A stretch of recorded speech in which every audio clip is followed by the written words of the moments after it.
Hello friends, welcome to UGC E-Pathshala. Today we will be discussing the segment on social legislation and crimes. I am Suman Dash Bhattamishra, Assistant Professor of Law at National Law University, Odisha. And as part of the social legislations and crime module, we will be discussing a chapter on an analysis of the Medical Termination of Pregnancy Act. Let me first introduce the topic to you so that we know what it is about. Abortion is a vital part of reproductive rights of women. However, only under certain conditions can abortions be legal. The need to frame laws to regulate abortions has been felt over a period of time. The primary reason for doing so is that if abortions are left unregulated, medical termination of pregnancies in which the fetus is female will continue uninhibitedly, leading to the death of girl children even before their birth. So, as a process of understanding the Act, let us go through the salient features of the Medical Termination of Pregnancy Act, which is passed in the year 1971. So, the first thing we need to know about the Act is what is the extent and application of the Act. The Medical Termination of Pregnancy Act was enacted in the year 1971. The legislative intent behind it was to make provisions for regulated termination of pregnancies by registered medical termination of pregnancies as well as for matters connected to pregnancies and incidental to it. The Act extends to the whole of India with the exception of Jammu and Kashmir.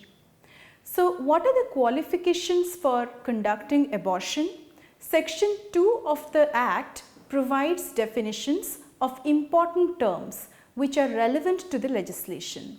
The term registered medical practitioner has been defined under clause D of the section.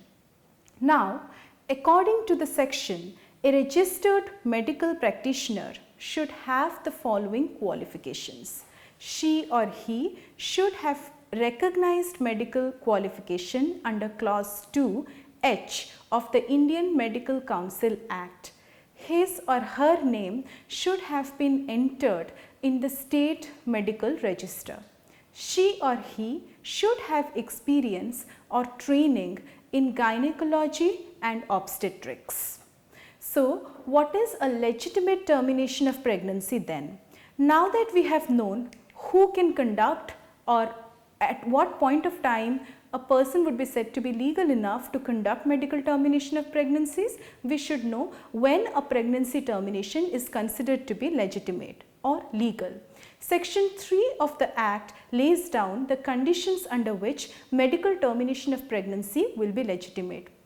Under the Act, termination of pregnancy will be legal if it is in accordance with the provisions of the Act, a registered medical practitioner terminates a pregnancy where the length of the pregnancy, and this factor is of paramount importance here, the length of the pregnancy should not exceed a period of 12 weeks. In case the length of the pregnancy exceeds the 12-week period but does not exceed a 20-week period, the pregnancy can be terminated if at least two, I would emphasize on the number 2 here, if at least 2 registered medical practitioners give their opinion in good faith that the pregnancy should be terminated for any of the following reasons. So, at this juncture it is important for us to understand that only when certain conditions are fulfilled can we say that it is legitimate to terminate a pregnancy, and even the registered medical practitioners can give their opinion under such circumstances only. Continuance of the pregnancy would involve a risk to the pregnant woman's life or grave injury to her physical or mental health, or if the child were to take birth, there is substantial risk that it would suffer from physical or mental abnormalities or deformities, as a consequence of which he or she may be severely handicapped. Now, apart from the above important factors, the section also makes the following very important provisions in relation to the provisions. Explanations 1 and 2 of the Act are the relevant provisions here. Firstly, there is presumption that if a pregnancy is caused as a result of rape, the anguish resulting from such pregnancy will be construed as a grave mental injury to the woman, and such abortions in these cases will be considered to be legitimate per se. Secondly, in cases of pregnancy resulting from the failure of any contraceptive device used by the woman or her husband for the purpose of family planning, the anguish caused as a consequence of such failure will also be presumed to cause grave injury to the mental health of the pregnant woman. So, at this juncture we need to analyze that under certain circumstances per se grave injury to the mental health of the woman is presumed to be there because the circumstances themselves are grave enough to justify them. The Act also specifically mentions that in order to determine what constitutes grave risk to physical or mental health of the pregnant woman, account will be taken of her actual or reasonably foreseeable environment. The pregnancy of a woman can never be terminated if she has not attained the minimum age of 18 years, that is the age of majority, or if she is lunatic, unless and until there is a clear and free consent of her guardian. It is to be noted that such consent must be in writing. Under all other circumstances, consent of the pregnant woman is vital and non-negotiable. Section 4 of the Act makes provisions for the place of termination of pregnancy. Any termination of pregnancy cannot be made at a place other than a hospital established or any other place maintained or approved by the government under the Act. The Act also states that under certain special circumstances, sections 3 and 4 of the MTP Act will not apply. Now, under section 5, the Act provides that provisions of this section in relation to the termination of pregnancy within a certain duration will not apply if in the opinion based on good faith of at least 2 registered medical practitioners, the termination of such pregnancy is absolutely necessary to save the life of the pregnant woman. Now, the termination of pregnancy by any person who is not qualified and is not a registered medical practitioner is punishable under the Indian Penal Code.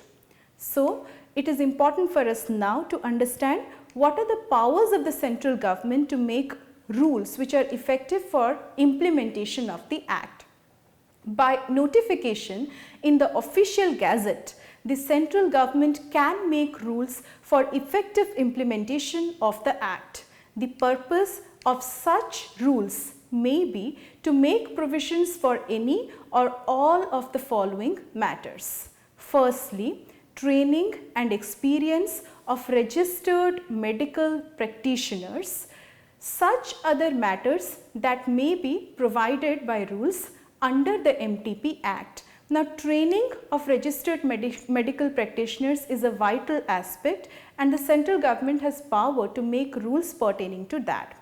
Drafted rules will have to then be put before both the houses of the parliament when they are in session, and if both the houses agree to make any modification, the rules may be modified. What is the power of the state government in relation to the MTP Act and what is its power to make regulations under the Act? The state government may make rules for regulating any of the following. Firstly, it may require any opinion to be certified by a registered medical practitioner within time as may be specified in the regulations. Secondly, the state government may require any registered medical practitioner to intimate the fact of such termination of pregnancy and such other information relating to the termination as may be specified in such regulations. Thirdly, it may prohibit the disclosure of such termination of pregnancy except to such persons and for such purposes as may be specified in the regulations. Fourthly, rules may be made to furnish information about termination of pregnancies to the Chief Medical Officer of the state. Apart from that, the Act also makes provisions for certain immunities under it. The Act provides under Section 8 that no suit for other legal proceeding shall be entertained against any registered medical practitioner for damages caused or having probability of being caused for actions done in good faith or intended to be done under this Act. This is a very vital provision, however.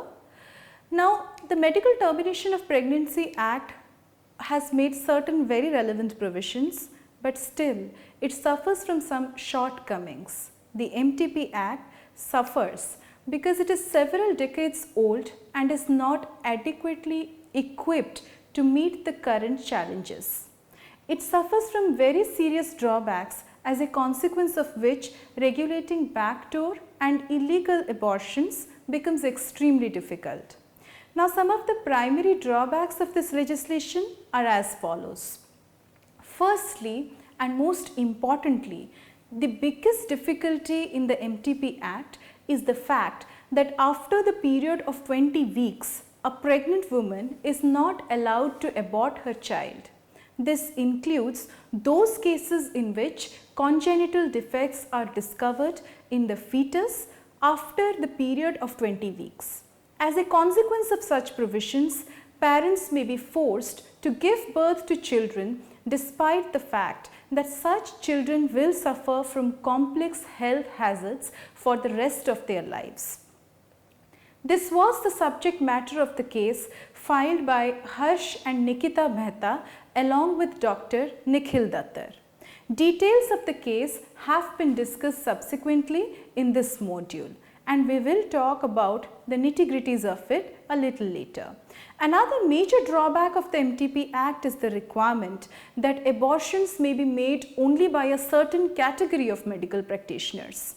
Given the social reality of India, the restricted scope of qualifications prescribed for doctors makes it very difficult to provide a larger variety of abortion service providers. Thirdly, accessing hospitals and other organizations recognized by the government may not always be possible for conducting an abortion, because it is not a smooth or easy task for Indian women, especially those from a rural background. This is also the reason behind backdoor abortions being a common practice in many parts of India. Fourthly, as a combination of all the above factors that we just discussed and the most obvious consequence of illegal abortions, instances of maternal mortality are very frequent. Fifthly, the Act lacks clarity on many issues related to medical termination of pregnancy. This is aggravated by the fact that many terms have not been defined under this Act. Due to a lack of proper definitions, there are major problems in controlling or forbidding the use of certain methods or procedures. So, it is necessary to define important terminologies like, for instance, abortion, methods of abortion, so on and so forth. So, keeping in view these many drawbacks and shortcomings of the 1971 MTP Act, several amendments have been proposed to the Medical Termination of Pregnancy Act. In the light of the above deficiencies in the MTP Act, the need for making major amendments has been felt over a period of time. With this objective, in 2014, a new bill was introduced to initiate major amendments in the MTP Act so that it can be made more effective and advanced in its implementation and scope. The bill proposes amendments in many sections of the MTP Act. a list of important amendments proposed in the bill is as follows. Firstly, a significant amendment has been proposed in relation to the qualifications of persons who can legally terminate a pregnancy.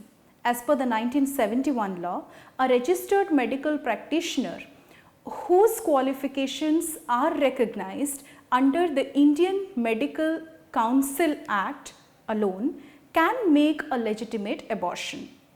However, according to the proposed bill, apart from the above medical practitioners, the following persons also can legally terminate a pregnancy. This proposed amendment is a significant one, so let's take note. A practitioner of Siddha Unani systems of medicine, a practitioner who is qualified in homeopathy, a nurse or auxiliary midwife who possesses adequate qualifications in general nursing or auxiliary midwifery. Now these are the persons who can conduct abortions apart from registered medical practitioners as per the bill, however. By increasing the ambit of persons who can legally terminate a pregnancy, two important objectives are accomplished. Firstly, there is greater access of Indian women to safe termination of pregnancy, and only qualified and recognized practitioners of traditional systems, nurses and midwives are provided as options, thus preventing people from accessing quacks. This also helps a lot in countering maternal mortality. Secondly, by enhancing access to nurses and midwives, there are wider ranges of options which are available for safe abortions. This goes a very long way in preventing backdoor abortions and contributes to the health of children as well as mothers. Secondly, a definition of medical termination of pregnancy has been provided in the Act as a procedure to terminate a pregnancy by using surgical or medical methods. Thirdly, the term registered medical practitioner is proposed to be replaced by registered medical health provider. This has been done keeping in view the fact that apart from medical practitioners, nurses, midwives and practitioners of traditional systems of medicine have been proposed to be recognized. Fourthly, under the proposed bill, the gestation period for the abortion has been increased to 24 weeks, unlike the maximum limit of 20 weeks in the 1971 Act. The proposed amendment provides that if in the opinion of the registered medical health provider, it is necessary to terminate the pregnancy as the fetus is at risk of developing serious abnormalities or there is major risk to the health of the child or the pregnant mother. Aside from other amendments, the above listed amendments are the most important ones which have been suggested in the new bill of 2014. An analysis of the new bill of 2014 is crucial for us at this juncture. So friends, let's get to know this bill. The bill introduced in 2014 has suggested vital changes to the MTP Act of 1971. The proposal is modern in its outlook and has a clear perception of the social problems relating to abortions in India. In India, it is not possible to completely overlook the reliance of people on traditional systems of medicine, and for every law to be operative, it must never lose sight of the context. So it is also important to understand that since ancient times, traditional knowledge and systems of medicine have provided for safe termination of pregnancies, and there is no harm in giving people the right to exercise a chosen method of medical termination of pregnancy. The only rider here is that persons conducting the termination of pregnancy are qualified in the disciplines of traditional knowledge. So instead of keeping out an entire domain of medical knowledge, The idea is to make the act an inclusive one. However, there has been severe criticism against the current proposal of amendment by doctors and medical practitioners across India. According to some, the proposal made in the 2014 bill is a retrograde step. The recognition of paramedics as persons qualified to conduct medical termination of pregnancy has been jeered at. But an appropriate stance in this connection should be based on an understanding that involvement of paramedics enhances access to proper health care and facilities. So, what is the question of viability in medical termination of pregnancy, and why are we coming to this issue right now? All the above discussion that we had leads us also to a grey area in the Medical Termination of Pregnancy Act. So, this is the issue of viability which we will be discussing now. A very important factor in matters relating to medical termination of pregnancy is the question of viability. The doctrine of viability refers to the point of time in the gestation period when the child acquires a distinct personality, and therefore taking a decision to end its life would be equivalent to an act of killing a complete human being. Different countries have different standards on the issue of viability. The case of Savita Halappanavar, a 31-year-old dentist who died in Ireland due to septic miscarriage, is a case worthy of discussion. In her case, Savita suffered a miscarriage as the state of Ireland declined her request for an abortion on the ground that it had completed 17 weeks and therefore had become viable. Despite the fact that there was grave risk to the life of the mother, Savita was not granted the right to abort, and finally she faced a traumatic death at a very young age due to a septic miscarriage. This case brings many important points for discussion. According to Irish law, at 17 weeks, the fetus becomes viable and acquires a distinct personality. Now, when it does so, aborting it is considered to be the equivalent of killing a human being. The same thing happens in India too, under the MTP Act of 1971, with just a different take on the issue of viability. Now, under the Act, the maximum period within which a fetus can be aborted has been set at 20 weeks. In Indian law, the fetus is said to become viable at 20 weeks, after which an abortion cannot be permitted legally. Now, medical termination of pregnancy involves substantial questions of law which are mingled also with questions of ethics. Striking the fine balance between ethics and pragmatism is a major challenge in the MTP Act. The case of Harsh and Nikita Mehta, who were declined an abortion by the Bombay High Court as the fetus was 26 weeks old when the request was made. In their case, the doctor, Dr. Nikhil Dattar, found out that in the 24th week of pregnancy, the fetus had a congenital heart block, and it could be said with certainty that the child would have been born either handicapped or incapacitated. Under such circumstances, Nikita Mehta, the mother, applied to the court seeking permission for an abortion. A committee of doctors was constituted to examine the case of Nikita Mehta and Harsh Mehta, and an independent report was submitted by the JJ Hospital. Although the report submitted initially mentioned that the chances of the child being born defective were fair, later on the report was modified to suggest that the child being born defective and its chances of so were least. Arguments were also advanced by Nikita Mehta, stating that if the child was born with a congenital heart block, it would be required to attach a pacemaker in the heart of the child, which normally costs around 1 lakh rupees. And being a middle class family, they would not be able to afford the pacemaker every 5 years. Further, the trauma and difficulty of the child would be unbearable, not just for the child but also for the mother. Despite Nikita's arguments, which were very open in court, the court declined to permit the abortion.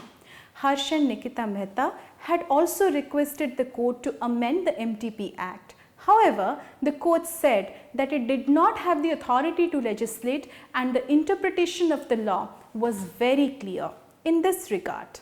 Nikita suffered a natural miscarriage in the 27th week of her pregnancy. However, the question raised in the case of Nikita Mehta is a very crucial one. Before taking any decision on this matter, it is apt to ask 3 important questions. The first and most important question is there any fixed universal standard as to the point of time at which the fetus becomes viable? Is it possible for a fetus to have independent existence at any point of time during the pregnancy? Should parents be given a right to choose whether or not they may keep the child once they discover the child will be born with congenital or complex defects? Only after a clear analysis of the 3 questions can we think of answering them. Answering the above questions is a very complex proposition. However, we need to weigh the rights of parents against the moral questions that abortions come with.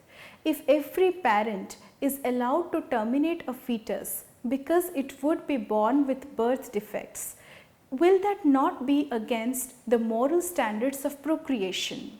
Thus, a fine balance needs to be struck at this juncture, and in this context, the provisions of the MTP Bill of 2014 seem to be apt. Now it's time for us to conclude this segment. So in conclusion, I would like to say that the MTP Act has been in existence for several years now, but still it has not been successful in curbing sex-selective abortions.